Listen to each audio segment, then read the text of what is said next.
just because it's a trend out there that the running back is not as important as it once was, doesn't mean I still won't appreciate the player and appreciate what David Montgomery brought to the team. And, of course, his off-the-field exploits, helping those that are going through stress and issues, with him being able to work with the boys and girls clubs in the Chicagoland area. I'll always appreciate David Montgomery because I thought he was a model Bear. That's first, the person. We get to the player, and sure, I always told you, if nothing else you've listened to me say, you've heard me say this, every time he carries the football, he carries it like it's his last. I'm sorry that he's not spectacular. I'm sorry he doesn't make the Sports Center top 10, but I couldn't care less about that. I care about a guy that was a very steady player for his time with the Chicago Bears. And so I'll miss that. He was everything you wanted in a teammate, in a football player, and in a representative of your uniform. Everyone I've asked up there. Tell me about David Montgomery. The best. Mm-hmm. Great work ethic. Great person. There's a camp that comes every summer to Chicago, the Sportscasters of America camp. Mm-hmm. And you and I have spoken at that camp. And when I was there, I said, so tell me who your favorite speaker is you guys have had here. And there were kids that have gone to this camp 3 and 4 and 5 years in a row. Every one of them. David Montgomery comes every year. Doesn't want any money for doing it. Donates his time. And they said he stays after and signs and takes pictures with every camper.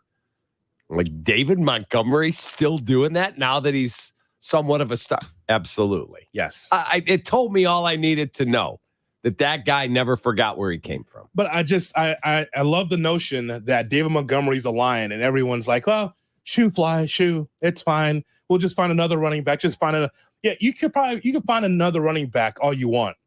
It's very rare that you find a person with the heart of David Montgomery. Correct. And also the work ethic. And again, we could talk about Khalil Herbert and his explosive plays and how, yards per run, this guy had more, had more carries and more explosive plays versus David Montgomery. Montgomery will never be known as some game changer or a guy that has blazing speed. He was never that. No, but you win with guys like that. But you like guys like that. That's all. But I just found the reaction to Montgomery going to the Lions interesting yesterday, as if, just he's off my fantasy team. Doesn't matter. We'll just find someone else. That's one attitude. But my attitude is that, yeah, you have to turn the page on many players in the NFL.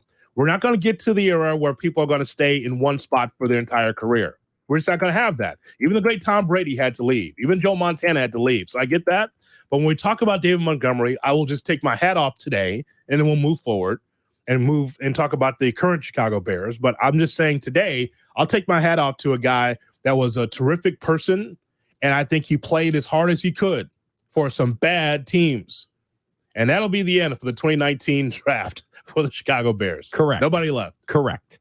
So as I look at that move, and I keep hearing, Shay and I were talking about this earlier.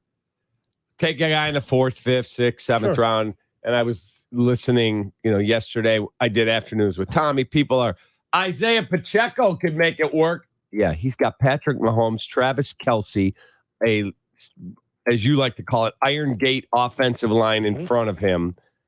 Yeah, he's and he's got the best single play caller and offensive coach in the history of the sport, maybe, in Andy Reid. Mm-hmm. We don't have any of that. We don't. We don't threaten defenses the way they do. I would have loved to see them keep him. It's a business. I tweeted that last night. Next man up. Great dude. Good luck to him in Detroit. I'm just not one where you just automatically plug and play a 6th round guy and go ahead. Because Khalil Herbert, for as well as he's played as a running back, he's one of the worst blocking running backs in the league. Well, you need him to be able to, Walter Payton, rest in peace, he was one of the best blocking and the best running. Mm-hmm. But he would pick up blitzers. There's famous highlights of him crushing guys trying to get to the quarterback.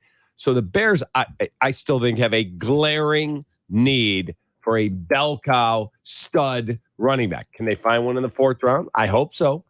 But I don't want to draft Bijan Robinson at pick 9. But if he's there at pick 30, could I trade back up a little bit? Yeah, I would be very interested. That guy's a beast.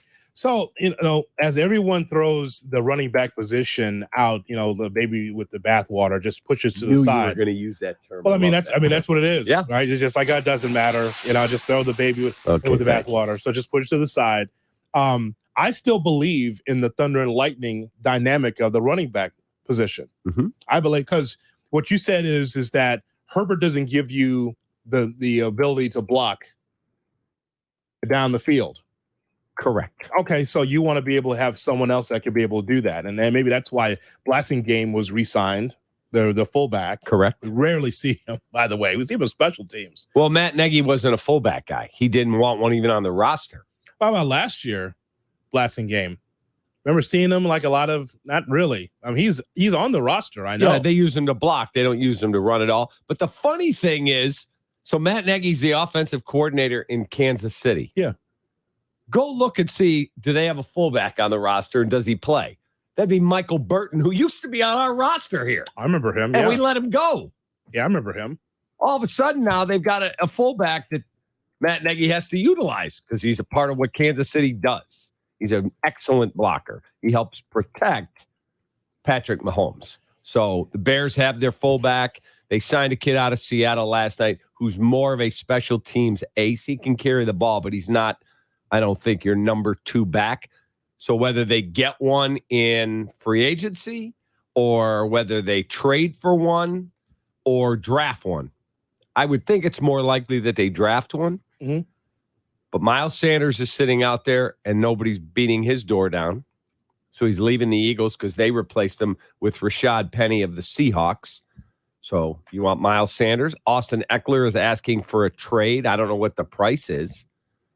Well, I mean, can I get him for a 6th round pick? Okay. I think I'll be totally fine with that. But let me just say this before we move forward. Like, Robinson at 9 is a non-starter for me. Like, that's not Bijan Robinson. Yeah. I would not draft him at 9. Agreed. But when you hear the prevailing theme, like from LaDainian Tomlinson and others, say, the Bears are just meat and potatoes. They build through their defensive line and run the football. That's not that. It's old hat when it comes to the Bears, because that's what the Bears have been forever. So on the outside looking in, the out-of-town stupid would tell you that, the Bears definitely going to get a running back at 9 because that's who they are. Well, no, I think the Bears are trying to redefine themselves and just a defensive team that can run the football.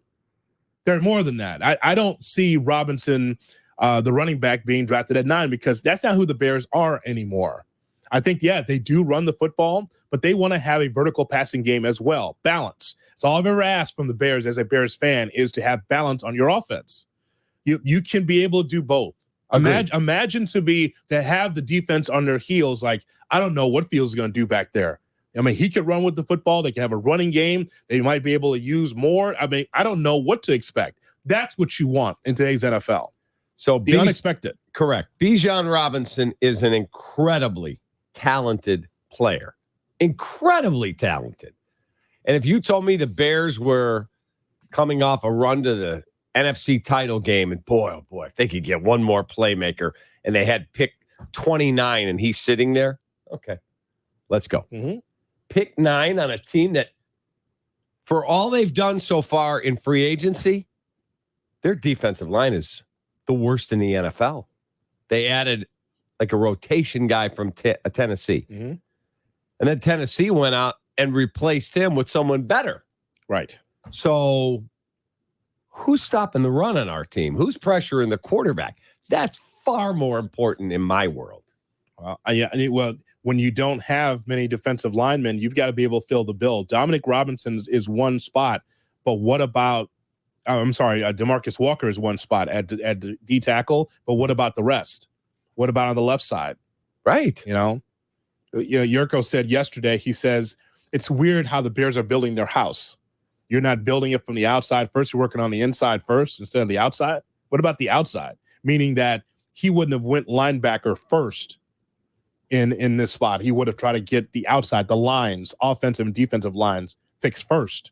Correct. And I told him beggars can't be choosers. You do what you can, right? If you feel like at the linebacker spot that Edmonds and Edwards can help you, go ahead.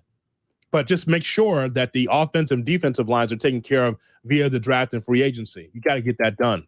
So David Montgomery signed for a $6 million a year contract in Detroit. Should the Bears have been in that price range?